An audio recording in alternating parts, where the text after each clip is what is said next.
তো বহুত দিন ধরে বেমার যেহেতু তার লেগে যাইতেছি ঢেকিয়াজুলি। তো মার বাড়ি যেতেছি হেনগে হেরা আমি আসি আমার শরীরের চিকিৎসাটা করবাম। বহুত বেমার যেহেতু আমার হাজব্যান্ড বাড়িতে নাই যেহেতু তার লেগিয়া। তো সম্পূর্ণ ব্লগটা দেখুন, আশা করি ভালো লাগবো। আসসালামু আলাইকুম everyone, welcome back to my Sadikun Nahar page.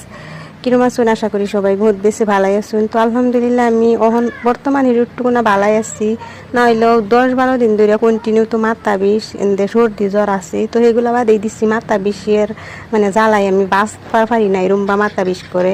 এনদে আমার শাশুড়ি মা আমার হাজব্যান্ডে কইসিন হসপিটালে হাইরা মানে যে এমআরআই না সিটি স্ক্যান এগুলা আমি জানি না ভালো করে, এগুলা করবার কইছি মাথাত কি হয়েছে।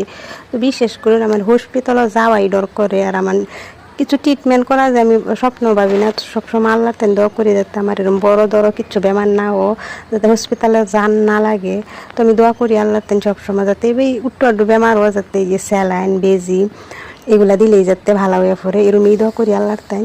তো যাই হোক, একটা আমরা হেনই ডেকে দিলে আমার মার বাড়ি বুকলো একটা ডাক্তার আসছেন। বাদে আমার আমার হাজব্যান্ড বাড়িতে নাই, এগুলো অত বেশি খেলা আর করে। বাদে আমার মায়ের এই ডাক্তার দিয়ে খবর দাম চাই না হেরে। বাদে আমার চললো আর কি প্রেশার যুগছে, একদম প্রেশার লো।